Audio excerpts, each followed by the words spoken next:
Welcome back. நான் சாந்தகுமார். இன்னைக்கான செஷனில் வந்து நம்ம ஃபிசிக்ஸ் ரிலேட்டடான ஒரு முக்கியமான டாப்பிக்கான ஒர்க்கு அப்படிங்கிற அந்த டாபிக் தான் பார்க்க போகிறோம். ஒர்க் அதாவது வேலை. ஓகேவா? நான் இங்கிலீஷில் தான் கொஸ்டினை வச்சுருக்கிறேன். நீங்கள் கவலையே பட வேண்டாம். நான் ஒவ்வொரு டேமையும் அப்படியே தமிழ்லையும் உங்களுக்கு சொல்லுவேன், கொஸ்டினையும் தமிழ் அப்படியே சொல்லுவேன். இங்கிலீஷில் இருக்கேன்னு குழப்ப வேண்டாம். எதனால் நான் இதை சொல்கிறேன் அப்படின்னா, நான் இங்கிலீஷில் தமிழில் ட்ரான்ஸ்லேட் பண்ணும்போது அது தப்பு தப்பாக ட்ரான்ஸ்லேட் ஆகுது. அது உங்களை இன்னும் குழப்பி விட்டுரும். அதனால் உங்களுக்கு கொஸ்டினை எக்ஸ்பிளைன் தமிழில் பண்ணும்போது அந்த வார்த்தைகள் டேர்ம்ஸும் அதை கூட நான் மாற்ற மாட்டேன். டேர்ம்ஸ் தெளிவாக நான் உங்களுக்கு தமிழில் எப்படி இருக்குமோ, ஆக்சிலேஷன் ஆனது, டிஸ்பிளேஸ்மெண்ட் ஆனது எல்லாமே உங்களுக்கு நான் தெளிவாக சொல்லிடுவேன். ஸோ நீங்கள் அதை வந்து கவலைப்பட வேண்டாம். இங்கிலீஷில் தான் கொஸ்டின் இருக்கும், ஆனால் தமிழில் தான் எக்ஸ்பிளைன் பண்ண போகிறேன். ஓகே, இப்போது இந்த வீடியோட முடிவில் உங்களுக்கு 1 மார்க் கன்ஃபார்ம். நம்ம வந்து அந்த தம்ப்நெயிலில் சொன்னபடி அதுதான் நடக்க போகுது. நீங்கள் எப்படிங்கிறத வீடியோ ஃபுல்லாக பார்க்கும்போது உங்களுக்கே தெரியும். ஒரு கான்ஃபிடன்ஸ் கிடைக்கும். இந்த ஒர்க்கில் எப்படி கொஸ்டின் கேட்டாலும் நான் ஆன்சர் பண்ணிடுவேன் அப்படிங்கிற அளவுக்கு நம்ம ஒரு கான்ஃபிடென்ட்டாக இந்த வீடியோவில் எல்லாத்தையும் கொண்டு போகலாம். ஃபஸ்ட்டு ஒர்க்குன்னா என்னது? ஒர்க்குன்னா என்னதுப்பா? நீங்கள் எதை வேலைம்பிங்க? இப்போ வந்து ஒருத்தனை வந்து ஒரு 10 மூட்டை இருக்குது ஒரு ரூமில். அந்த 10 மூட்டையும் ரூமில் இருந்து நீங்கள் வேறு குடோனில் போய் வைக்க சொல்கிறீங்க. அப்போது அது வந்து பார்க்கும்போது அந்த மூட்டைகள்லாம் குடோனுக்கு போனால் தான் அதில் வேலை நடந்திருக்குன்னு அர்த்தம். அதே இடத்துல இருந்தால் வேலை நடக்கலை. சரி, ஓகே, இடைப்பட்ட தூரத்தில் அந்த 10 மூட்டையும் பாதி தூரத்தில் இருக்குது. அப்போ வேலை நடந்திருக்கா? கண்டிப்பாக நடந்திருக்கு, முழுசாக நடக்கலை. அப்போ நான் இதிலேருந்து என்ன சொல்ல வரேன் அப்படின்னா, வேலை அப்படிங்கிறது கண்டிப்பாக நடந்திருக்கணும். Work is said to be done. ஓகேவா? அப்படின்னா என்ன அர்த்தம்? ஒரு இடத்துலேருந்து இன்னொரு இடத்துக்கு அது போகணும். சிம்பிளாக சொல்லணும் அப்படின்னா, work is equal to formula 1. Okay, முக்கியமான formula 1. Work is equal to W போட்டு ஒர்க்கு வேலை. ஓகேவா? Work is equal to force into displacement. டிஸ்பிளேஸ்மெண்ட்னா என்னப்பா தமிழில்? டிஸ்பிளேஸ்மெண்ட்னா வேற ஒன்றுமே இல்லை, இடப்பெயர்ச்சி. ஓகேவா? இடப்பெயர்ச்சினா உங்களுக்கே தெரியும், ஒரு இடத்துலேருந்து இன்னொரு இடத்துக்கு நகர்ந்து போகிறது பேர் டிஸ்பிளேஸ்மெண்ட் அப்படிம்பாங்க. ஓகேவா? இதோட நான் நிறுத்தாமல் நான் இதில் ஒரு காஸ் தீட்டா அப்படின்னு சொல்லி சொல்ல போகிறேன். ஓகேவா? அது என்ன காஸ் தீட்டா? அது எதுக்கு சம்மந்தமே இல்லாமல் மறுபடியும் ஏன் மேக்ஸ் உள்ள கொண்டு வரீங்க? ஃபிசிக்ஸுங்கிறது அப்படி தான்ப்பா இருக்கும். ஆனால் ரொம்ப ஈஸி தான். காஸ் தீட்டாங்கிறது எதை சொல்லுது அப்படின்னா, அந்த தீட்டாங்கிற ஆங்கிள் இருக்குது பார்த்தீங்களா? அந்த ஆங்கிள் வந்து எதை குறிக்குதுன்னா, ஃபோர்ஸுக்கும் டிஸ்பிளேஸ்மெண்ட்டுக்கும் இடைப்பட்ட அந்த ஆங்கிளை குறிக்குது. உடனே இப்போ என்ன பண்ணுவாங்க பாதி பேர், ரைட், ஓகே, இது விளங்காது, இந்த வீடியோவை ஸ்கிப் பண்ணிடுவோம், நமக்கு இதெல்லாம் செட் ஆகாது, நமக்கு இப்படி ஒரு மார்க்கே வேண்டாம், பார்க்க தான் நான் இது வந்து எல்லாமே கஷ்டமாக இருக்கிற மாதிரி இருக்கும். கண்டிப்பாக இந்த வீடியோ முடிவில் உங்களுக்கே ஓ இவ்வளோ தான் ஃபிசிக்ஸா அப்படிங்கிற மாதிரி தான் இருக்கும். பயப்பட வேண்டாம். இதை நான் வந்து ஃபார்முலாவாக நீங்கள் பார்க்காதீங்க, ஒரு கான்செப்டாக பாருங்களேன். இப்போது இங்கே வந்து ஒரு பெட்டி இருக்குது. இந்த பெட்டி அதே இடத்துல இருக்குமா? அதே இடத்துல இருக்கும். எப்போ வரைக்கும்? அதில் வந்து ஒரு ஃபோர்ஸ் ஆக்ட் ஆகிற வரைக்கும். ஃபோர்ஸ்னா ஒரு என்ன சொல்ல, விசை. ஓகேவா? தமிழில் வந்து விசைம்பாங்க. ஃபோர்ஸுங்கிறத விசைம்பாங்க. இதை வந்து இடப்பெயர்ச்சிம்பாங்க. இடப்பெயர்ச்சி. சரி, இப்போ இது வந்து இந்த பெட்டி வந்து இந்த ஒரு பாக்ஸ் இருக்குது. இந்த பாக்ஸ் வந்து அதே இடத்துல தான் இருக்கும். எப்போ வரைக்கும்? ஒரு ஃபோர்ஸ் வந்து இது வந்து நியூட்டனுடைய விதி. அதையும் நம்ம பின்னாடி பார்ப்போம். ஓகே, பின்னாடி வந்து நியூட்டனுடைய first law, second law, third லால பேஸ் பண்ணி என்னென்ன கொஸ்டின்ஸ்லாம் வந்திருக்கு, நியூட்டன்ஸ் லாவை பற்றி கொஸ்டின் வந்திருக்கும். அதையும் நான் உங்களுக்கு சொல்லுவேன். இன்றைக்கி நம்ம வந்து ஒர்க்கை வச்சு ஆரம்பிக்கலான்ட்டு ஒரு இது ஏன்னா, நம்ம வந்து ஒரு வேலையை வந்து ஆரம்பிக்கணும் அப்படிங்கிறதுக்காக தான் ஒரு இதாக ஒரு எப்படி சொல்கிறது, ஒரு நம்பிக்கையாக நீங்கள் வந்து போகணுங்கிறதுக்காக தான் ஒர்க்குன்ற அந்த கான்செப்டை நான் ஃபஸ்ட்டே வச்சுட்டேன். இல்லைனா ஆக்சுவலாக நான் வந்து அந்த நியூட்டன்ஸ் லாவை தான் ஃபஸ்ட்டு வச்சுருக்கோம். பரவாயில்ல, இதுவுமே உங்களுக்கு புரிஞ்சுற மாதிரி நான் சொல்லிடுவேன். சரி, இப்போது இந்த ஃபோர்ஸுங்கிறது இங்கே வந்து ஆக்ட் ஆச்சுன்னா, அதாவது இந்த பக்கத்து வந்து ஒரு பையன் இந்த டப்பாவை தள்ளினான்னா அந்த டப்பா மூவ் ஆகும். கண்டிப்பாக மூவ் ஆகணும். அப்படி ஆகலை அப்படின்னா அந்த பையன் வந்து அந்த டப்பாவை தள்ளுற அளவுக்கு ஒரு ஃபோர்ஸை கொடுக்கலான்னு அர்த்தம். ஓகேவா? அப்போது ஒரு ஃபோர்ஸ் வந்து இந்த டப்பாவை என்ன பண்ணுது, ஒரு பாக்ஸை இடப்பெயர்ச்சி பண்ணுது. இந்த இடத்துலேருந்து இந்த இடத்துக்கு கொண்டு வந்துடுது. அப்போ இது பேர் தான் என்னது? ஒர்க்கு. ஒரு ஃபோர்ஸு ஒரு ஆப்ஜெக்டை டிஸ்பிளேஸ் பண்ணுது. இந்த தீட்டாவுக்கு இதுக்கும் என்ன சம்மந்தம் அப்படின்னு கேட்டிங்கன்னா, இப்போது ஃபோர்ஸுக்கும் டிஸ்பிளேஸ்மெண்ட்டுக்கும் இடைப்பட்ட ஆங்கிள் அப்படிங்கிறாங்களா அப்படின்னு சொல்லி சொன்னான்னா, ஃபோர்ஸுக்கும் டிஸ்பிளேஸ்மெண்ட்டுக்கும் இடைப்பட்ட ஆங்கிள் தான் இந்த தீட்டா அப்படின்னு சொல்லி சொன்னான்னா, அப்படின்னா இப்போது ஃபோர்ஸுக்கும் டிஸ்பிளேஸ்மெண்ட்டுக்கும் இடையில 90 டிகிரி ஆங்கிள் இருக்குதுன்னு வைங்களேன். அதாவது இந்த பக்கமாக பெட்டி நகருது, நான் இந்த பக்கமாக ஃபோர்ஸை கொடுத்தேன் அப்படின்னு வச்சுக்கோங்களேன், ஒன்றுமே செய்ய முடியாது. அப்படி தானே? டப்பாவை கீழ் நோக்கி தள்ளி என்னப்பா பிரயோஜனம்? அதாவது இந்த பக்கம் பொருள் நகரப்போகுது, இந்த பக்கம் நான் ஃபோர்ஸை கொடுத்தேன் அப்படின்னா பொருள் அதே இடத்துல தான் இருக்கும், 90 டிகிரிலே தான் இருக்கும். அதாவது காஸ் 90 டிகிரியுடைய வேல்யூ யாருன்னு சொல்லுங்க பார்ப்போம். அதை யாராச்சும் கமெண்ட் பண்ணுங்கள். படித்தவனுக்கு தெரியும், படிக்காதவன் யோசிப்பான். காஸ் 90 வேல்யூ என்னது? 0. அப்போ நான் அந்த இடத்துல 0னா இந்த இடத்துல ஜீரோங்கும்போது என்டையர் வேல்யூ ஜீரோ, ஒர்க்கும் ஜீரோ தான். அந்த இடத்துல அந்த டப்பா நகராது, அவ்வளோதான். இதுதான்ப்பா ஃபார்முலா. ஓகேவா? இதை தான் அவனுக்கு ஃபார்முலான்னு சொல்லி வச்சுருக்காங்க. பயப்பட வேண்டாம். கண்டிப்பாக வீடியோ நீங்கள் ஃபுல்லாக பார்க்கும்போது இன்னும் எக்ஸாக்டாக நிறைய விஷயங்களை கற்றுக்குவீங்க. ஓகேவா? அப்போ ஒரு force into displacement into cos theta is equal to work done. இது மட்டுமா ஃபார்முலா? ரெண்டாவது ஃபார்முலா பார்க்கலாம். Change in kinetic energy. Kinetic எனர்ஜின்னு என்னதுப்பா? ஒரு இது என்ன சொல்லுவாங்க, இயக்க ஆற்றல் அப்படிம்பாங்க. ஓகேவா? Kinetic energy. கைனட்டிக் எனர்ஜி கான்செப்டை முழுசாக பாருங்கள். அதுக்கடுத்து சம்மெல்லாம் தூசியை தட்டி விட்டு போயிட்டே இருக்கலாம். ஓகேவா? கைனட்டிக் எனர்ஜி ஹாஃப் எம்வி தான் ஃபார்முலா. ஓகேவா? இப்போது ஒரு கைனட்டிக் எனர்ஜி சேஞ்ச் ஆகும்போது ஒர்க் டன் ஆகுதுங்க. புரியலையே அப்படிம்பீங்க. புரியும். ஒன்றுமே இல்லை. இப்போது ஒரு சைக்கிளில் ஒருத்தன் போய்கிட்டு இருக்கிறான். அந்த சைக்கிளுக்கு பின்னாடி ஒருத்தன் பைக்கில் வந்துக்கிட்டு இருக்கிறான். சைக்கிளில் ஒரு வேகத்தில் போய்கிட்டு இருக்கிறான். அவன் பின்னாடி வந்து அந்த பைக்காரன் என்ன பண்ணுவான்? சைக்கிளை மிதித்து அப்படியே தள்ளுறான். அப்போது அந்த சைக்கிளினுடைய வேகம் மாறுமா இல்லையா? அதாவது அதனுடைய இயக்க ஆற்றல், கைனட்டிக் எனர்ஜி அந்த சைக்கிளில் மாறும். அதுக்கு காரணம் பின்னாடியிலேருந்து தரக்கூடிய ஒரு ஃபோர்ஸு, ஒரு ஆக்சிலரேஷன். அப்போது வந்து 30 மீட்டர் பர் செகண்டில் போயிட்டு இருக்கான்னு வச்சுக்கோங்களேன். அடுத்தது என்ன ஆயிடுவான்? 30 மீட்டர் பர் செகண்ட் இல்லை, 30 கிலோமீட்டர் பர் ஹவர் அப்படிங்கிற வேகத்தில் போயிட்டு இருக்கான் அப்படின்னா அடுத்தது என்ன ஆகும்? 50 60 கிலோமீட்டர். அப்போ இந்த சேஞ்சின் இந்த கைனட்டிக் எனர்ஜி அப்படிங்கிறது தான் என்னது? Work done. அப்போ நமக்கு இதை என்ன போட்டுக்கலாம்? ஹாஃப் எம்வி இந்த ஃபைனல் மைனஸ் இனிஷியல்னு வச்சுக்கலாம். இனிஷியல்னா ஆரம்பம். ஓகேவா? இவ்வளோ தான் இந்த ஒரு ஃபார்முலா. ஓகே. அடுத்தது இப்போ இது மட்டும்தான் ஒர்க்கா? அப்போ நான் மேலே தூக்கி ஒரு பந்தை போடுறேன், அதில் ஒர்க் இல்லையான்னு கேட்டால் அதுவும் ஒர்க்கு தான். அப்போது அந்த இடத்துல நம்ம என்ன ஃபார்முலா யூஸ் பண்ணுறோன்னா எம்ஜிஹெச், வேறு ஒன்றுமே இல்லைப்பா. F is equal to MA அப்படின்னு சொல்லிட்டு ஒரு ஃபார்முலா உண்டு. இதை வந்து நியூட்டனுடைய இரண்டாம் விதியில் நம்ம சொல்லுவோம். ஓகேவா? Force is equal to mass into acceleration அப்படின்னு சொல்லிட்டு ஒன்று சொல்லுவாங்க. இதுலேயும் அதான் வந்திருக்கு, மாஸ் இன்ட்டு ஆக்சிலரேஷன். இங்கே வந்து டிஸ்டன்ஸ் அப்படிங்கிறது ஹைட்டாக குறிச்சிருக்காங்க. ஓகேவா? அப்போ எம்ங்கிறது மாசு, நிறை. ஜிங்கிறது ஆக்சிலரேஷன், அதாவது கிராவிடேஷனல் ஃபோர்ஸு, ஆக்சிலரேஷன். அதாவது புவியீர்ப்பு விசை மாசு நிறை, புவியீர்ப்பு விசை ஜி. ஓகேவா? ஹச்சுங்கிறது வந்து ஒரு ஹைட்டு. இப்போது ஒரு எப்படி சொல்லலாம், ஒரு மாடிக்கு என்ன பண்ணுறாங்க, கீழே இருந்து மேலே இந்த அது பேர் என்ன சொல்லுவாங்க, இந்த கலவை ஜல்லி இதெல்லாத்தையும் மேலே தூக்கிட்டு போவாங்க. அப்போ அதில் ஒர்க்கே நடக்கலையா அப்போ அப்படின்னு கேட்டால், ஏன்னா ஒரு இடத்துலேருந்து இன்னொரு இடத்துக்கு மாறணும் அப்படின்னு சொல்லி சொல்கிறீங்க, அந்த இடத்துல எங்கேயுமே நகராதே அப்படின்னு கேட்டிங்கன்னா நகருது. எப்படி? ஒரு உயரத்துக்கு போகுது. அப்போ அந்த இடத்துல என்ன இருக்குது? நிலை ஆற்றல், பொட்டென்ஷியல் எனர்ஜி அப்படிங்கிறது மேலே போகும்போது அது அவ்வளோ தூரம் கீழே வர முடியும். ஒரு பந்து 100 மீட்டர் மேலே போட்டால் அதால் 100 மீட்டர் கீழே வர முடியும்ல. அப்போ அந்த இடத்துலையும் ஒரு ஒர்க் நடக்குது இல்லை. இந்த 3 ஃபார்முலா தான் முக்கியமான ஃபார்முலா. ரொம்ப சிம்பிளாக இருக்குது பாருங்கள். நீங்களே பாருங்கள். இந்த 3 ஃபார்முலாவை உங்களால் புரிஞ்சிக்க முடியாதா? மனப்பாடம் பண்ண முடியாட்டாலும் புரிஞ்சிக்க முடியாதா? ஈஸியாக புரிஞ்சுக்கலாம்பா. இது அவ்வளோ கஷ்டம் கிடையாது. இனிமேல் சம் அப்படி தம்சம் பண்ணிட்டு போய்கிட்டே இருக்கலாம். ஃபஸ்ட்டு செம்மை பார்ப்போம். ஓகேவா? இப்போ அதுக்கு முன்னாடி நான் வந்து உங்களுக்கு எஸ்ஐ சிஸ்டம் என்ன, எஸ்ஐ சிஸ்டம் வந்து 1970s ஆரம்பித்தது.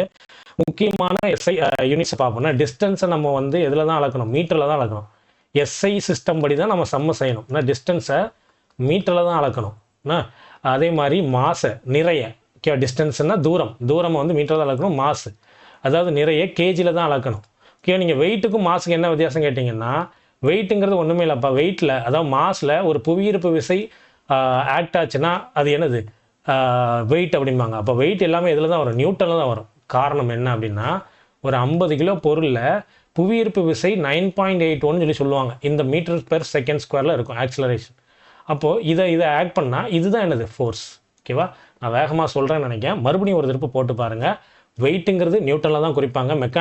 மெக்கானிக்கல் டிபார்ட்மெண்ட் படித்தவங்க, ஃபிசிக்ஸ் டிபார்ட்மெண்ட் படித்தவங்கள இது ஈஸியாக புரிஞ்சுக்குவாங்க. ஆனால் எல்லாருக்கும் புரியணுங்கிறதுக்காக நான் உங்களுக்கு எக்ஸாம்பிளோடு சொல்லிகிட்டு இருக்கேன். இப்போ வெயிட்டுங்கிறது வந்து நமக்கு நியூட்டனில் தான் குறிக்கும். காரணம், ஒரு மாஸ் நிறைங்கிறதால ஒரு புவியீர்ப்பு விசை, அந்த நிறைக்கு மேலே புவியீர்ப்பு விசை ஆக்ட் ஆகுது. அப்போது 50 கிலோ அப்படின்னா புவியீர்ப்பு விசை 10ன்னா 50 × 10 500ங்கிறது தான் நமக்கு வெயிட்டாக இருக்கும். நியூட்டனில் தான் அது குறிக்கும். ஓகேவா? மாசு, டிஸ்டன்ஸு, அதே மாதிரி டைம் எல்லாமே இதில் தான் நம்ம குறிக்கணும். கண்டிப்பாக செகண்டில் தான் குறிக்கணும். செகண்ட்ஸில் தான், வினாடிகளில் தான் குறிக்கணும். ஓகேவா? இப்போதைக்கு இந்த 3 போதும். மொத்தம் எத்தனை ஃபண்டமெண்டல் குவான்டிட்டி அப்படிங்கிறது, அடிப்படை அலகுகள் எத்தனைன்னா 7. மீதி உள்ள 4ஐயும் கமெண்ட் பண்ணுங்கள். கண்டிப்பாக படித்தவங்க கமெண்ட் பண்ணுவீங்க. நான் 3 எழுதிட்டேன், மீதி 4ஐயும் நீங்கள் தான் கமெண்ட் பண்ணணும். மீதி என்னென்ன அப்படிங்கிறத போட்டு அதனுடைய யூனிட்டையும் நீங்கள் இது பண்ணுங்கள். இப்போ நமக்கு இந்த சம்மை பொறுத்த வரைக்கும் இவ்வளோ தெரிஞ்சால் போதும். அதாவது இந்த டாப்பிக்கை பொறுத்த வரைக்கும் இந்த 3 அடிப்படை அலகுகள் தெரிஞ்சால் போதும். சம்குள்ளே போயிடலாம். First question, which of the following can do more work? கீழே குறிப்பிட்டவையில் எது வந்து அதிகமான ஒர்க்கை கொடுக்குது அப்படின்னு சொல்லிட்டு கேட்குறாங்க. இப்போது இதில் நான் ஃபஸ்ட்டு இது என்ன கொடுத்துருக்காங்கன்னா, ஒரு ரைஸ்டு ஹேமர் சுற்றில ஓங்கி வச்சுருக்கான் 1, 2வது புல்லெட் ஃபயர் பண்ணுறாங்க கன்லேருந்து 2, 3 கல்லை கொண்டு எரியுது 3, 4வது ஒரு வீல் ரொட்டேட் ஆகுது. ஓகேவா? இப்போ நீங்கள் உங்களுக்கு ஈஸியாக என்ன சொல்லிடலாம் அப்படின்னா, அந்த கன்னை தான் நீங்கள் சொல்லுவீங்க. எதனால? இப்போ தான் நான் சொன்னேன் ஒர்க் இஸ் ஈக்குவல் டு என்னது? Work is equal to force into displacement. இங்கே டிஸ்பிளேஸ்மெண்ட் எவ்வளோப்பா ஆகும்? எக்கச்சக்கமாக ஆகும். எவ்வளோ தூரம் போகும் அது? அப்போ அது ஃபோர்ஸு மினிமம் கொடுத்தாலே டிஸ்பிளேஸ்மெண்ட் எக்கச்சக்கமாக நடந்துடும். இப்போ பாருங்கள், அதனுடைய டைரக்ஷன்லேயே போகும். ஓகேவா? ஃபோர்ஸ் இந்த பக்கம் கொடுக்காங்க, இந்த பக்கம் தான் புல்லட்டு போகுது. அப்போது என்ன டிகிரியிலப்போ இருக்கும்? இதே பக்கம் போகுது, இதே பக்கம் போகுது. 0 டிகிரின்னு வச்சுக்கலாம், ஆர் 180 டிகிரின்னு வச்சுக்கலாம். அப்போ காசிட்டா 0னாலும் சரி 180னாலும் சரி அதனுடைய வேல்யூ எவ்வளோ தான்? வெறும் 1 தான். அதனால் பயப்படவே வேண்டாம். ஃபோர்ஸ் இன்ட்டு டிஸ்பிளேஸ்மெண்ட்டே அப்படியே போட்டுக்கலாம். ஓகேவா? அந்த டைரக்ஷன்லேயே போகுதுன்னா ஃபோர்ஸ் இன்ட்டு டிஸ்பிளேஸ்மெண்ட் தாராளமாக போட்டுக்கலாம். அப்போ ஆன்சர் என்னது? இந்த புல்லட் ஃபயர்ட் பை எ கன்னு தான். சிம்பிளாக யோசிங்க, ரொம்ப கஷ்டப்படலாம் யோசிக்க வேண்டாம். ரொம்ப சிம்பிள், அதான் முடிஞ்சு போச்சு. அடுத்த 2வது சம பாருங்கள். A force of 20 Newton displaces an object 2 meter through 2 meter and does a work of 20 joule. Angle between the force of displacement is. இது ஒரு சம்மா. நீங்களே இதை பாஸ் பண்ணிவிட்டு செஞ்சிடலாம். நான் தமிழ்லையும் வாசிக்கிறேன். தமிழில் வாசித்த பிறகு தமிழ் மீடியம் பசங்கள் அதை சால்வ் பண்ணலாம். ஒரு 20 நியூட்டன் விசையை என்ன பண்ணுறாங்க? ஒரு பொருள் மேலே செலுத்துகிறாங்க. அந்த பொருள் 2 மீட்டர் நகருது. அதில் மொத்தம் எவ்வளவு ஒர்க் நடந்திருக்கான்? 20 ஜூல். அதே மாதிரி நான் இதை சொல்ல மாட்டேன் பார்த்தீங்களா? ஒர்க்கு எனர்ஜி ரெண்டுமே எதில் தான் குறிப்பிடுவாங்க? ஜூலில் தான் குறிப்பிடுவாங்க. ஆற்றலும் சரி ஒர்க்கும் சரி ஜூலில் தான் குறிப்பிடுவாங்க எஸ்ஐ சிஸ்டம் படி. ஓகேவா? எஸ்ஐ சிஸ்டம்னா எஸ்ஐ அலகுப்படி ஜூலில் தான் குறிப்பிடுவாங்க. ஜேன்ற அந்த ஒரு இதில் தான் குறிப்பிடுவாங்க. அப்போ ஜூல் 20 ஜூல் வேலை நடந்திருக்கான். அப்போது அந்த ஆங்கிள் எவ்வளோன்னு சொல்லி கேட்குறாங்க. ஓகேவா? பாஸ் பண்ணிட்டு செய்யலாமா? செய்யுங்க பார்க்கலாம். பாஸ் பண்ணிக்கோங்க, செய்யுங்க. இப்போது அது அன்பாஸ் பண்ண பிறகு இதனுடைய பார்க்கலாம். இது நமக்கு work is equal to F into displacement into cos theta. இவன் இந்த தீட்டாவை தான் கேட்குறான். அப்போ ஒர்க்கை கொடுத்துட்டானா 20 ஜூல். எல்லாம் எஸ்ஐ அலகுப்படி தான் கொடுத்துருக்கானான்னு பார்க்கணும். ஓகேவா? ஒர்க் எவ்வளோ? 20 ஜூல். ஃபோர்ஸ் எவ்வளவு? 20 நியூட்டன்னு. ஃபோர்ஸு அப்படிங்கிறது ஆக்சிலரேஷன் ஆக்சிலரேஷன் பாருங்கள், கிராவிடேஷனல் ஃபோர்ஸு என்ன, அதுவும் ஃபோர்ஸ் தானே, புவி ஈர்ப்பு விசைன்னு தானே சொல்கிறோம். அது எல்லாமே எதில் தான் வருது? ஃபோர்ஸில் தான் வருது. அப்போ ஃபோர்ஸுங்கிறது நியூட்டனில் தான் குறிப்பிடுறோம். டிஸ்பிளேஸ்மெண்ட் எவ்வளோ? 2 மீட்டர். காஸ் தீட்டாவை அப்படியே வச்சுக்கலாம். ஓகேவா? இப்போ இந்த 20 கேன்சல் ஆகி போயிடும். இங்கே 1 இருக்கதா அர்த்தம். அப்போ 1/2 is equal to cos theta. காசினுடைய எந்த இதுப்பா 1/2 வரும்? 60 டிகிரி. அப்போ ஆன்சர்னது 60 டிகிரி. ரொம்ப ஈஸி.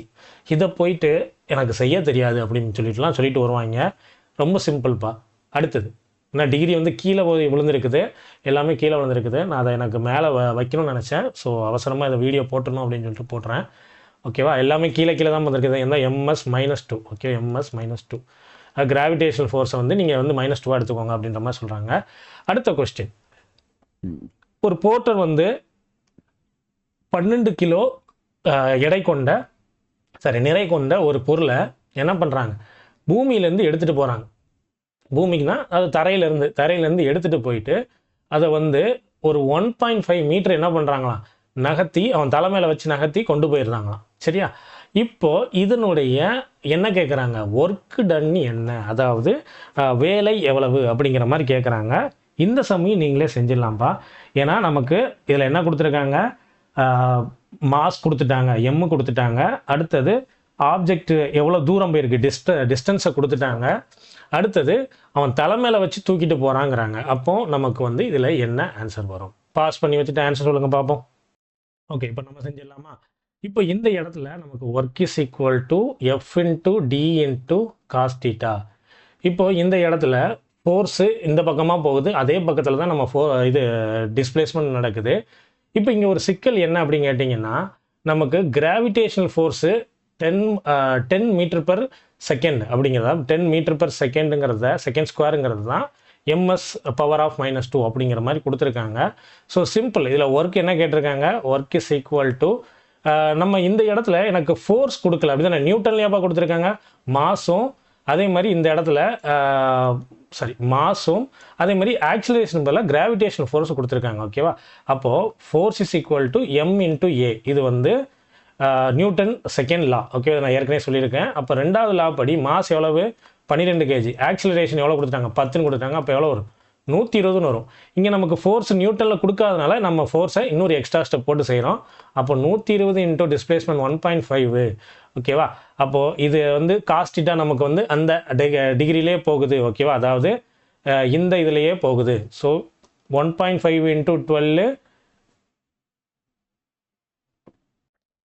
நமக்கு என்ன வரும், 180 ஜூல். ஓகேவா? 180 ஜூல் தான் நமக்கு ஒர்க்காக இருக்கும். சரிங்களா? அடுத்த கொஸ்டின். இந்த கொஸ்டினில் பாருங்கள், in an aeroplane travelled 4 km distance and work done is 20,000 joule.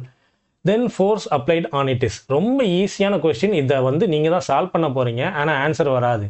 எதனால் அப்படின்னு கேட்டிங்கன்னா, எஸ்ஐ யூனிட் படி நீங்கள் இதை மாற்றிக்கணும். அவ்வளோதான்ப்பா, வேறு எதுவுமே கிடையாது.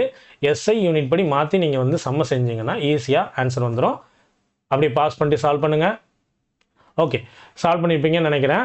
இப்போ பாருங்கள், இந்த இடத்துல எனக்கு என்ன இருக்குது, ஏரோப்ளேன் 4 கிலோமீட்டர் அப்படிங்காங்க. அப்போ நம்ம வந்து கிலோமீட்டரில் போடக்கூடாது, மீட்டர் தான் மாற்றணும். So 4000 metre. ஒர்க் எவ்வளோ இருக்குது, 20,000 ஜூல். இப்போ அவன் என்ன கேட்குறான், ஃபோர்ஸ் கேட்குறான், எஃப் கேட்குறான். அதாவது நியூட்டனில் இருக்கக்கூடிய அதை என்னன்னு சொல்லி கேட்குறான். அப்போ நமக்கு என்னன்னு தெரியும், work is equal to force into displacement. ஓகேவா? அப்போது ஃபோர்ஸ் இன்ட்டு என்ன, டிஸ்பிளேஸ்மெண்ட் வந்து நமக்கு வந்து ஒரே ஆங்கிளில் தானே போகுது. அதாவது அந்த திசையில் இப்படி ஃபோர்ஸ் கொடுக்கணும்னா அதே இதில் போகிறோன்னா நம்ம காஸ்ட்டா வந்து ஒன்றுன்னே வச்சுக்கலாம். அதை நான் ஆரம்பத்திலே சொல்லிட்டேன். அப்போ நமக்கு ஃபோர்ஸ் என்னன்னு வருது, எவ்வளோன்னு சொல்லிட்டு கேட்குறாங்க. அப்போ ஒர்க்கு 20,000, கீழே நமக்கு வந்து டிஸ்டன்ஸ் என்னென்னு பண்ணோம், 4000 மீட்டர். அப்போ 30 கேன்சல்.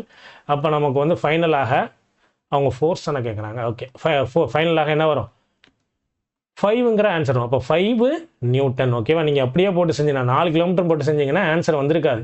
என்னென்னு வந்திருக்கும், 20,000/4ன்னு சொல்லி போட்டிருப்பீங்க. அப்போ கேன்சல் பண்ணால் நமக்கு 5000 நியூட்டன் வரும். 5000 நியூட்டன் நீங்கள் எங்கே இருக்குது, எங்கேயுமே இல்லை. அவ்வளோதான். சரியா? அடுத்த கொஸ்டின். இப்போ என்ன கொடுத்துருக்காங்க, gravitational potential energy of an object at a point above the ground is defined as the work done in. Okay, அதாவது இப்போ என்ன சொல்லியிருக்காங்கன்னா, இந்த கிராவிடேஷனல் பொட்டன்ஷியல் எனர்ஜி ஒரு பொருளுடைய அந்த நிலை ஆற்றல்னா, கிராவிடேஷனல் ஃபோர்ஸ்னா நிலை ஆற்றல். ஓகேவா? கிராவிடேஷனல் பொட்டன்ஷியல் எனர்ஜினா நிலை ஆற்றல். எப்போ, ஒரு ஹைட்டுக்கு மேலே. ஓகேவா? பொட்டன்ஷியல் எனர்ஜின்னா நிலை ஆற்றல். ஓகே, ஒரு ஹைட்டுக்கு மேலே ஒரு பொருளை வைக்கும்போது, அதாவது ஒரு ஸ்லாபுக்கு மேலே ஒரு ஸ்லாப் இருக்குது. அந்த ஸ்லாபுக்கு மேலே நான் வந்து ஒரு 100 மீட்டர் உயரத்தில் ஒரு பந்தை தூக்கி போடுறேன். அப்போ பந்தினுடைய நிலையாற்றல் என்ன, 100 மீட்டர் அதால் போக முடியும். இதுதான் அதனுடைய நிலையாற்றல். அப்போ அந்த நிலையாற்றல் எப்போ தான் தூக்கி வரணும், இதில் ஆப்ஷன்ஸ் என்ன கொடுத்துருக்காங்கன்னா, ஒரு கிரவுண்டில் இருந்து ஆப்போசிட் கிராவிட்டி, புவியீர்ப்பு விசைக்கு எதிராக ஒரு பொருளை வைக்கலாம். அடுத்தது அது மேலே ஒரு புவியீர்ப்பு விசையை போடும்போது, அடுத்தது அதை நடுவில் வைக்கும்போது, அடுத்தது கிரவுண்டில் அகெயின்ஸ்ட் கிராவிட்டிக்கு மேலே வைக்கிறது அப்படிங்கிற மாதிரி சொல்கிறாங்க. சிம்பிள். நமக்கு வந்து இது ரெண்டுமே கிட்டத்தட்ட ஒரே அர்த்தத்தை தான் கொடுக்குது. தமிழ்லன்னா தெளிவாக இருந்திருக்கும். ஒரு பொருளை தூக்கி ஒரு ஆப்போசிட் டு த கிராவிட்டி அப்படின்னு அர்த்தங்க. புவியீர்ப்பு விசைக்கு எதிரானா, புவியீர்ப்பு விசைனா அதுக்கு தரையில் இருந்துச்சுன்னா அது கரெக்டாக இருக்குது. அதை மேலே தூக்கும்போது புவியீர்ப்பு விசைக்கு அகெயின்ஸ்டாக தானே இருக்குது. அது தானாக கீழே வரும் தானே. அது கீழே இழுத்தாதான் பாசிட்டிவ், மேலே போச்சுன்னா அது நெகட்டிவ். ஸோ சிம்பிளாக நம்ம என்னன்னு சொல்லலாம், முதல் ஆப்ஷன் தான் கரெக்டு. ஓகேவா? பிளேசிங் இட்டு ஆன் த கிரவுண்டுன்னா கிரவுண்டு மேலேங்க, அதனால் இது வந்து கரெக்டு கிடையாது. ஓகேவா? இது இங்கிலீஷில் பார்க்கும்போது ரெண்டுமே ஒரே மாதிரி இருக்கும். தமிழில் வந்து அது கிரவுண்டு மேலே வைக்கிறாங்க, அது கிடையாது. தர மேலே வச்சா அதில் என்னப்பா இருக்குது, ஒன்றுமே இல்லை. அதே ஒரு உயரத்தில் வச்சோம் அப்படின்னா அது இவ்வளோ தூரம் அதால் பயணிக்க முடியுமா, தான் அதனுடைய நிலையாற்றல். ஓகேவா? அடுத்த கொஸ்டின் ரொம்ப ஈஸிப்பாக, இதை நீங்களே செஞ்சிடலாம். செஞ்சுட்டு ஆன்சர் பண்ணுங்கள். ஓகேவா? ஆன்சர் கமெண்ட் பண்ணுங்கள். இந்த ஒரு இதை மட்டும் தான் உங்களை செய்ய சொல்கிறேன். ஓகேவா? அடுத்தது, the work done to increase speed 5 meter per second to 10 meter per second by a car of 800 kg is. இந்த கொஸ்டினுக்கு இதுவரைக்கும் பார்த்த ஃபார்முலா கிடையாது. ஏன் அப்படின்னு சொல்லிட்டு நீங்கள் தான் சொல்ல போகிறீங்க. ஏன்னா அது வந்து எப்படி எந்த எக்ஸாம்லோட நீங்கள் ஒப்பிடலாம். சைக்கிள், பைக்குன்னு சொல்லிட்டு 2 எக்ஸாம் சொன்ன பார்த்தீங்களா, ஒரு எக்ஸாம் சொன்ன பார்த்தீங்களா. அதாவது 5 மீட்டர் பர் செகண்ட் போகக்கூடிய காரு 10 மீட்டர் பர் செகண்ட் ஆகும்போது அதில் என்ன வேலை நடந்துச்சு. ரொம்ப சிம்பிள். என்ன ஃபார்முலா பார்த்தோம்ப்பா, ½ mv வி ஸ்கொயர் நான் ஃபைனல் வச்சுக்கணும், velocity final minus velocity initial என்ன, அப்போ ஹாஃப் இன்ட்டு எம்ங்கிறது என்னதுப்பா மாசு. ஓகேவா, மாசு அந்த காரோடைய மாசு எவ்வளவா 800 kg. ஃபைனல் வெலாசிட்டி எவ்வளவு 10 ஸ்கொயர் மைனஸ் சரி 10 ஸ்கொயர்னால் 100 மைனஸ் 25, அப்போது 1/2 இன்ட்டு 800 இன்ட்டு 75. ஓகேவா, இதையும் கேன்சல் பண்ணி விட்டுடலாம். இப்போ 400 சொல்லிட்டு வரும். இப்போது இது ரெண்டுத்தையும் மல்டிப்ளை பண்ணி போட்டால் என்னப்பா வரும், 4 இன்ட்டு 75 300ன்னு வரும், 2 0. ஓகே, ஆன்சர் இருக்கான்னு பார்த்தா இல்லை. ஆனால் அவன் ஆன்சர் எதில் கொடுத்துருக்கான், கிலோ ஜூலில் கொடுத்துருக்கான். ஒரு கிலோங்கிறது எவ்வளோப்பா, ஒரு கிலோங்கிறது 1000 ஜூல். ஒரு கிலோ ஜூலுங்கிறது வந்து 1000 ஜூல். இங்கே 30,000 கிலோ இருக்குது, அப்போ என்னது 30 கிலோ ஜூல், அவ்வளோதான். ஸோ ஆன்சர் என்னது ஏ. ஓகேவா, அடுத்த கொஸ்டின். இப்போது இந்த கொஸ்டின் கொஞ்சம் ட்ரிக்கியான கொஸ்டின், நல்லா பாருங்கள். A porter lifts 500 newton up அப்படின்னா அந்த இடத்துல ஏற்கனவே ஃபோர்ஸ் ஆக்ட் ஆகிட்டு இருக்குது. ஓகேவா, and to a distance of 100 meters work done by the porter. போர்ட்டனுடைய ஒர்க் டன் என்னன்னு சொல்லி கேட்க, நல்லா பாருங்கள். ஃபோர்ஸு கீழ் நோக்கி ஆக்ட் ஆகிட்டு இருக்குது போர்ட்டனுடைய. இப்போ இதே இடத்துல கொஸ்டின் எப்படி கேட்பான் தெரியுமா, அந்த கிராவிடேஷனல் ஃபோர்ஸ்னுடைய ஒர்க் டன் என்னன்னு கேட்டால் அது வேறு. புரியுதா உங்களுக்கு? அதாவது மேலே தூக்கிட்டு கீழே வரும்போது அந்த இடத்துல ஒரு கிராவிடேஷனல் ஃபோர்ஸ் அது கீழே இழுத்துக்கிட்டு வருது பார்த்தீங்களா, அந்த இடத்துல ஒர்க் டன் கேட்டால் வேறு. குழப்பிக்காதீங்க கொஸ்டினை. இப்போ என்ன சொல்லியிருக்காங்க, 500 நியூட்டன் அவன் வந்து கீழே தான் ஃபோர்ஸ் ஆக்ட் ஆகிட்டு இருக்கு அப்படிங்கிறாங்க. ஓகே, நியூட்டனில் கொடுத்துட்டான் ஃபோர்ஸ் அது. அப்போ கீழ் நோக்கி இருக்கக்கூடிய அந்த இதை என்ன பண்ணுற, போர்ட்டர் 100 மீட்டர் தள்ளிட்டு போகிறான்னா அந்த இடத்துல என்னது ஃபோர்ஸ் கீழ் நோக்கி ஆக்ட் ஆகிட்டு இருக்குது. டிஸ்பிளேஸ்மெண்ட் இந்த பக்கம் நடந்திருக்குது, 90 டிகிரி வந்திருக்கு. காஸ் 90 டிகிரியுடைய வேல்யூ எவ்வளவு 0. காஸ் 90 டிகிரி 0 அப்படின்னா என்டையர் ஒர்க் டன்னும் 0 தான். இதை நான் முதல்லையே சொல்லியிருக்கிறேன், நல்லா பாருங்கள். ஓகேவா, ஆனால் நான் வேறு எக்ஸாம்பிள் வச்சு சொல்லிப்பேன். எப்படி, ஒரு பெட்டியை கீழ் நோக்கி தள்ளலாம், இந்த பக்கம் மூவே ஆகாது அப்படின்னு சொல்லி பண்ணால் அந்த அர்த்தம் தான். ஓகேவா, சிம்பிளாக புரிஞ்சுக்கோங்க. இதே இடத்துல கொஸ்டின் இப்படியும் கேட்கலாம், கிராவிடேஷனல் ஃபோர்ஸு எவ்வளோ ஒர்க் பண்ணுச்சு அப்படின்னு சொல்லி கேட்பாங்க. அப்போ நீங்கள் என்ன பண்ணிக்கலாம், அந்த ஃபார்முலாவை யூஸ் பண்ணிக்கலாம். ஓகே, இப்போது போன சம்ம அப்படியே போட்டிருக்காங்கப்பா. If the work done is 0 then the angle between the force and displacement. Work done 0னா ஃபோர்ஸுக்கும் டிஸ்பிளேஸ்மெண்ட்டுக்கு இடையில என்ன தான் இருக்கணும், 0 டிகிரி கிடையாது, 90 டிகிரி. ரொம்ப ஈஸி.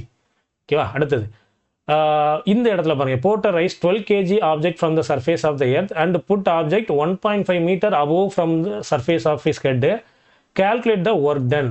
ஓகேவா, இப்போ வந்து போர்ட்டருடைய ஒர்க் டனை கேட்கல, போர்ட்டருடைய ஒர்க் டன் கேட்கல, ஒர்க் டன் வந்து நார்மலாக கேட்டிருக்கிறாங்க. அது மட்டும் இல்லாமல் இங்கே மாசை தான் கொடுத்துருக்காங்க. அதில் வந்து பொருளில் கிராவிடேஷன் ஃபோர்ஸ் ஆக்ட் ஆனதை பற்றி சொல்லவே இல்லை. அப்போ சிம்பிளாக நீங்கள் என்ன பண்ண போகிறீங்கன்னா, கீழேருந்து தரையிலேருந்து ஒரு 1.5 தூரம் டிஸ்பிளேஸ்மெண்ட் நடந்திருக்கு பார்த்தீங்களா, அதுக்கு ஃபார்முலா அப்ளை பண்ணிங்கனாலே ஆன்சர் கிடச்சிரும். அப்போ ஆன்சர் என்னது 12 இன்ட்டு 1.5 இன்ட்டு நமக்கு கிராவிடேஷனல் ஃபோர்ஸு, அதாவது force is equal to mass into acceleration தானே. அப்போது 1.5 இன்ட்டு, அதாவது 1.5ங்கிறது நமக்கு 1.5ங்கிறது டிஸ்பிளேஸ்மெண்ட், 12 இன்ட்டு 12ங்கிறது மாசு, ஆக்சிலரேஷனுங்கிறது நமக்கு கிராவிடேஷன் ஃபோர்ஸ்னா m/s² அப்படிங்கிறது தான் ஆக்சிலரேஷன். கிராவிடேஷன் ஃபோர்ஸும் ஒரு ஆக்சிலரேஷன் தான். அப்போ 12 into mass into acceleration into displacement 1.5. So answer என்ன வரும், 120 இன்ட்டு 1.5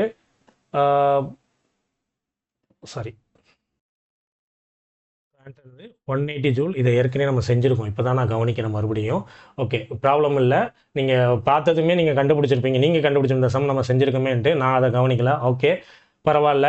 இப்போ அடுத்த கொஸ்டினை பாருங்கள். an object of 1 kg is dropped to the ground from a height of 30 meter. அதாவது ஒரு 1 kg பொருள் வந்து 30 மீட்டர் உயரத்திலிருந்து கீழ் நோக்கி என்ன பண்ணுது, கீழே விழுது. What is the work done by the force, gravitational force of gravity, gravitational force. அதாவது ஒரு 1 கிலோ ஒரு பந்துன்னு வச்சுக்கோங்களேன், அது 30 மீட்டர் கீழே வரும்போது அது ஒரு வேலை செஞ்சுருக்கு. மேலேருந்து கீழே வந்துருக்குல்ல, அது ஒரு வேலை தானே. அப்போ அந்த வேலைக்கு எவ்வளோ ஜூல் வரும் அப்படின்னு சொல்லி கேட்குறாங்க. இப்போ இந்த இடத்துல நமக்கு என்ன யூஸ் பண்ணுறோம், ஹைட்டு மேலேருந்து கீழே வருது பார்த்தீங்களா, அந்த இடத்துல ½ into m into g into h. இது வந்து எனது பொட்டென்ஷியல் எனர்ஜியுடைய ஃபார்முலா. ஓகேவா, இந்த இடத்துல நான் வந்து F = ma யூஸ் பண்ணலாம் கேட்டால் அதுவும் யூஸ் பண்ணலாம்பா, தப்பு கிடையாது. எல்லாமே ஒரே இது தான். நான் இதை வந்து இந்த ஃபார்முலாவும் யூஸ் பண்ணிக்கலாம் அப்படின்னு சொல்லிட்டு நான் ஆரம்பத்திலே சொல்லியிருப்பேன். இதுனா டேரெக்டாக உங்களுக்கு ஆன்சர் வந்துடும். ஓகேவா, இப்போ மாஸ் எவ்வளவு 1 kg, கிராவிடேஷனல் ஃபோர்ஸ் எவ்வளோ கொடுத்துருக்காங்க 10, ஹைட் எவ்வளோ கொடுத்துருக்காங்க 30. ஓகேவா, ஸோ அப்போது ஆன்சர் என்னது 300 ஜூல் தான் ஆன்சர். ஓகேவா, இது நீங்கள் வந்து மார்க்ஸ் இன்ட்டு ஆக்சிலரேஷன் கொடுத்தாலும், அதாவது force into displacement into cos தீட்டான்னு கொடுத்தாலும் நமக்கு வந்து என்னது 0 டிகிரியில் தான் இருக்குது. அப்போ ஃபோர்ஸ் என்ன வரும் இந்த இடத்துல எம் இன்ட்டு இது ஓகேவா, எம் இன்ட்டு ஏ, அதாவது எம் இன்ட்டு ஜி 10ன்னு வந்துடும். டிஸ்பிளேஸ்மெண்ட் எவ்வளோ நடந்திருக்குது, 30 மீட்டர். காசிட்டான வேல்யூ எவ்வளோ, 1. எப்படினாலும் நமக்கு ஆன்சர் ஒரே மாதிரி தான் வரும் ஓகேவா. ஆனால் அதை சிம்பிளாக முடிக்கிறதுக்கு இதை கொடுத்துக்கலாம் ஓகேவா. இந்த இடத்துல என்னுடைய வீடியோ வந்திருக்குன்னு நினைக்கிறேன் சார், என்னுடைய இது வந்திருக்குன்னு நினைக்கிறேன். இந்த இடத்துல இதுறேன் இப்படி போட்டாலும் நமக்கு ஆன்சர் ஒரே மாதிரி தான்ப்பா வரும் ஓகேவா. நான் ஏற்கனவே 2-3 சம் அப்படியே செஞ்சுருப்பேன், நான் குழப்பிக்க வேண்டாம். எப்படி போட்டாலும் ஆன்சர் ஒரே மாதிரி தான் வரும் ஓகேவா. அடுத்தது இங்கே ஒரு பர்சன் வந்து என்ன பண்ணுறான், 20 கேஜி குட்ஸை வந்து 2 மீட்டர் அபோவ் த கிரவுண்டு அவன் தலை மேலே வச்சுருக்கிறான். அப்போ அந்த இதில் ஒருத்தன் என்ன, ரொம்ப ஈஸி தான்ப்பா, போன சம்மா அப்படியே நீங்கள் போட்டுக்க வேண்டியதான். Okay clear. இப்போது இதில் என்ன சொல்லியிருக்காங்க, work done by a man standing man on a platform holding 10 kg suitcases. ஒருத்தன் என்ன பண்ணுறான், பிளாட்ஃபார்மில் 100 கேஜி தூக்கிட்டு அப்படியே அந்த இடத்துலையே தான் நிற்கிறான். அந்த பொருள் வந்து என்ன தான் இருக்குது, அந்த பிளாட்ஃபார்மில் அந்த இடத்துல நிற்குது, டிஸ்பிளேஸ்மெண்ட் நடக்கவே இல்லைன்னா அந்த இடத்துல நிற்கிறான்னு தான் சொல்கிறாங்க. அந்த மனுஷன் வந்து 10 கிலோ தூக்கிட்டு அந்த இடத்துல நின்னான்னா அங்கே ஒரு பிரயோஜனமும் கிடையாது. அதில் ஒரு ஹைட்டு போயிட்டா கூட பரவாயில்ல, அந்த ஹைட் அந்த 10 கேஜியை தூக்கி ஒரு 5 மீட்டர் வச்சான்னா கூட நம்ம என்ன பண்ணலாம், M into G into HO இல்லைன்னா எஃப் இன்ட்டு டி இன்ட்டு காஸ்டிடாக போட்டால் நம்ம ஒருத்தனை கண்டுபிடிக்கலாம். அப்படி ஹேங் பண்ணிட்டு நிற்கிறோம், அவ்வளோதான். அப்போ டிஸ்பிளேஸ்மெண்ட் 0. அப்போ டிஸ்பிளேஸ்மெண்ட் 0னா நீங்கள் F is work is equal to F into D cos theta சொல்லி போடுங்க. D 0 அப்படின்னா என்டையர் வேல்யூ 0, ஒர்க் டன் வந்து 0 தான், அவ்வளோதான். ஸோ இதோட நமக்கு ஒர்க்குக்கான அந்த என்டையர் மாடல்ஸும் முடிச்சிட்டேன் ஓகேவா. ஒரு 40 கொஸ்டின் இருந்துச்சு, அதை நான் வந்து கம்பைல் பண்ணி ஒரு 10-11 கொஸ்டினுக்கு நான் வச்சுருந்தேன். ரொம்ப சிம்பிள் தான்ப்பா, ஈஸியாக நீங்கள் என்ன பண்ணிடலாம், ஸ்கோர் பண்ணலாம், பயப்படவே வேண்டாம். ஈஸியான ஒரு ரீஜன் தான் இந்த ஒர்க்கு. ஃபிசிக்ஸே ஈஸி தான், கரெக்டாக புரிஞ்சுக்கிட்டீங்கன்னா ஓகேவா. So thank you. அடுத்தது நமக்கு 3வது வீடியோவில் பார்க்கலாம். தொடர்ந்து நம்ம 100 வீடியோ நான் கொடுக்கணும்னு வச்சுட்ருக்கேன். உங்களுடைய சப்போர்ட் கிடைக்கும் போது எனக்கும் எனர்ஜெட்டிக்காக இருக்கும். நிறைய பேர் கமெண்ட் பண்ணும்போது எனக்கும் நல்லா இருக்குது, நம்ம வந்து அடுத்தடுத்து கொடுக்கணும் இவங்களுக்கு அப்படின்னு சொல்லி தோணுது. ஸோ ஷேர் பண்ணுங்கள். நிறைய பேர் உங்கள் ஃப்ரெண்ட்ஸு ப்ரிப்பேர் பண்ணுறாங்க, ஜேஇக்கு ப்ரிப்பேர் பண்ணுறாங்க, டெக்னீஷியனுக்கு ப்ரிப்பேர் பண்ணுறாங்க, எல்லாருக்குமே இது வந்து யூஸ்ஃபுல்லான ஒரு வீடியோ தான். ஸோ எல்லாருக்குமே இதை ஷேர் பண்ணுங்கள். சயின்ஸை நம்ம ஈஸியாக கற்றுக்கலாம். தேங்க்யூ.